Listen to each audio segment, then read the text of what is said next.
Today we're going to check out a custom mech that has a lot of potential and there's like hardly any information out there about this.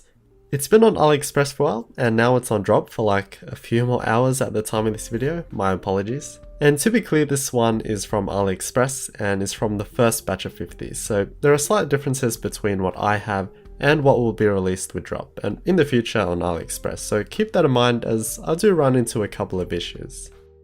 First impressions, it's pretty light in the hands, but it's the form factor and layout that piques my interest. But before doing anything, as always, chuck on the rubber feet so we don't damage anything.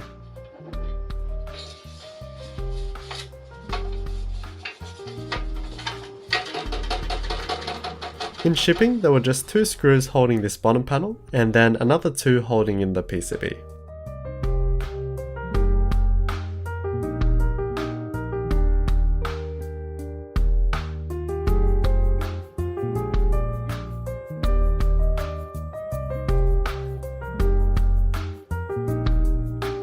Super simple design, there's just 2 parts. We have the main piece and basically a panel that closes off the bottom. So as we can see, the plate is not separate, and this is what we refer to as an integrated plate design. The way the plate is mounted in a mechanical keyboard makes a huge difference in how it feels when using it. This design isn't seen too often, but can potentially feel a little stiffer because it's connected to the case all the way around. But we also have some standoffs for the PCB to screw into, and of course it's made from aluminium and contributes to most of the board's weight. The sides are pretty thin, but the bottom and top in particular have a bit of chunk. However, for the future versions, the top will be slightly shorter with the revised PCBs, at least that's what I've been told and have read. The bottom aluminium panel is super basic. It's literally just to close off the bottom and doesn't add much weight or height in fact to the board. It's just 3mm thick and about 1mm for the thin bit. Okay, here's the PCB. A couple of interesting things going on here. First of all, a huge feature is that it has Kale Hotswap sockets. These will accept pretty much any AMX style key switch, so Gatoron, Kale, Cherry MX, etc. And you can see the contacts that will press against the switch pins so that the pins don't need to be soldered. Interestingly, for whatever reason, there's holes for through-hole LEDs. Of course, these make no sense because it would make the Hotswap sockets useless, as they will secure the switches. So no, it isn't an RGB backlit keyboard like the AliExpress listing suggests, but it does have underglow LEDs, which again doesn't really make sense as it's a solid opaque case. And then a bunch of SMD LEDs on the top side, which again is blocked, so yeah, PCB is a little weird. Another unusual thing, I only received 3 stabilizers, so 1 was missing. Anyway, these are clip-in stabs, and a 100% requirement is that you lube them. I'm using dielectric grease with these, and it's pretty easy to find, and this will just eliminate that terrible rattle. Sometimes I go pretty thick depending on the build. Of course, the thicker you go, you can potentially make it feel sluggish, but yeah, I did go on pretty thick here, and you can also brush on the insides but with something thinner. It's not necessary to screw the PCB onto the plate as the switches will hold it in place, and it may potentially feel better for you without the screws in as they add hard points around the board. However, when putting in the switches, it's much easier with the screws in.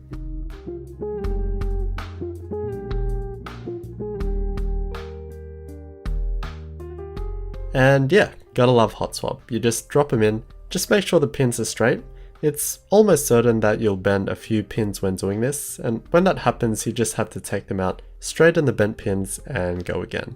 For Hotswap boards, personally I prefer 5-pin switches, so these Gatoron Ink Blacks have these 2 extra plastic prongs that friction fit into the PCB. Just gives that little bit more stability as these of course aren't soldered in place.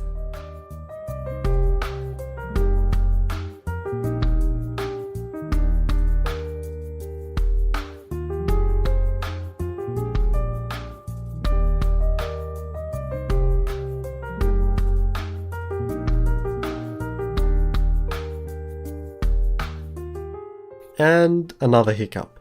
The bottom alu panel wasn't going in flush, which isn't a great sign. Regardless of what it's hitting, it's never comfortable for the internals to be in contact with the aluminium, but I brute force screwed it into place.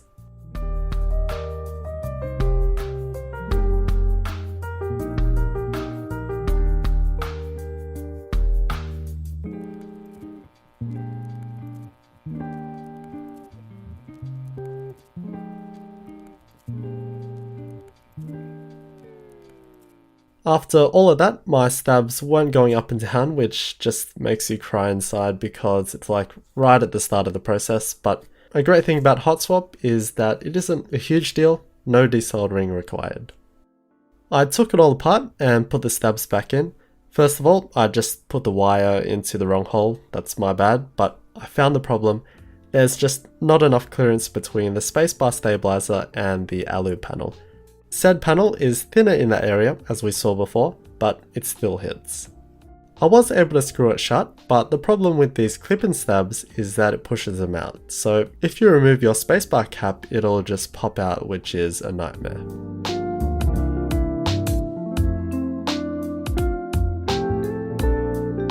So I had no choice but to use screw-in stabs.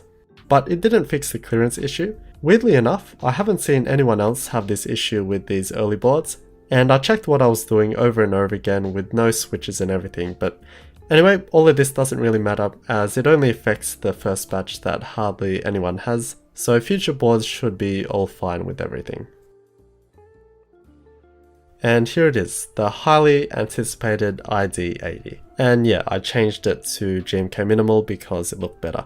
But yeah, what a stunner. I've had so many comments asking for a Hotswap Alu 75% mech. This particular style of 75% has been pretty trendy lately, like with the 7V. So we have our dedicated arrow keys, our function row, a few nav keys, but it's spaced out in clusters. It gives it a sense of space where a typical 75% can feel a little cramped just in how it looks, but also in actual use.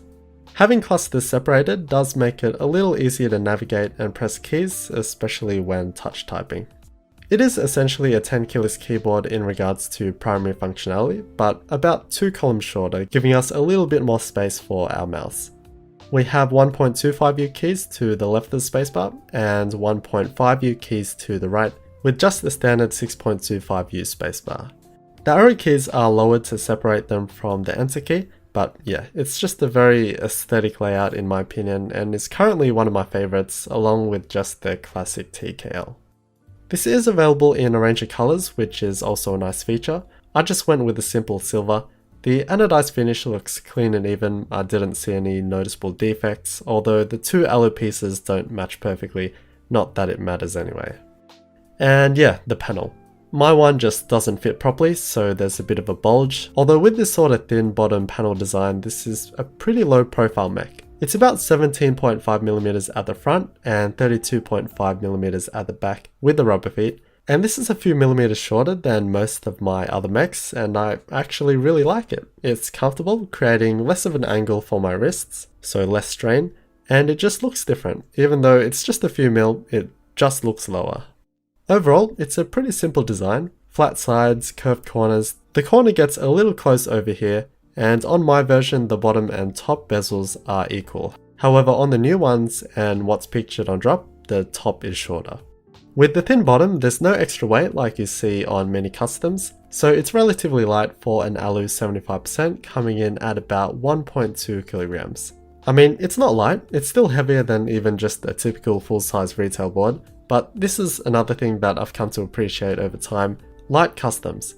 Heavy mechs are amazing, they naturally exude quality and toughness, but what I noticed about myself and how I play with mechs, I really struggle with heavy boards as I constantly move them around, and find actual delight with lighter ones, so this board has been amazing to use. I used Gateron ink blacks from my mate Idyllic. Check him out, he makes some really cool DIY stuff in particular, I'll chuck links in the description, and some 35g Kale box switches for the rest of them.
Everything affects how a keyboard feels and sounds, the desk, case, switches, keycaps, etc.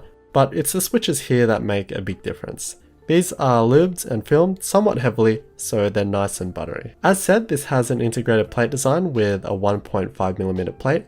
It is on the hard side for the bottom mount, and that reflects on its sound being, again, a little harsher and high pitched than say a top mount. But there's no real right or wrong. I actually like that tighter bottom mount for some linears. And what I noticed also with the last integrated plate board I played with is that it doesn't transmit a lot of desk noise and sounds like it's all contained, which I love. My desk is pretty bad in that regard, and you can try it with your mech. Depending on your desk, there can be a huge difference between how it sounds on your desk compared to your lap. I've heard some people suggest that it feels hollow.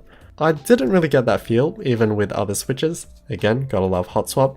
But overall, it's a solid typing experience, and with Hotswap, you can change it whenever you want to whatever switch you want.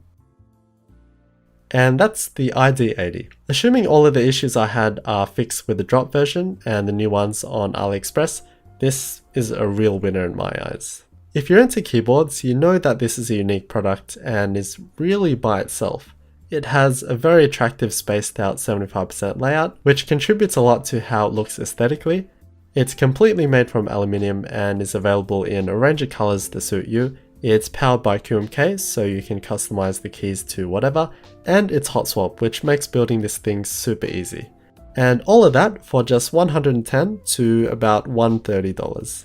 Yeah, that's a good amount of money, and you have to buy your own switches and keycaps, but for something like this, with all of these features, it's unrivaled. And for me, it's a near perfect starter mech. It's great for someone who doesn't want to drop several $100s more, because that can easily be the case. And to top it off, no long group buys, at least for now, but don't expect some crazy high level custom because it's not that. Going back, to be very clear, this is from the early batch, so all of these fitment issues I had should not be present with the newer versions. So with that in mind, yes, I do recommend it. I think it's a steal on drop at the moment, and even at normal price it is. And once again, we're seeing things trickling down into more affordable options.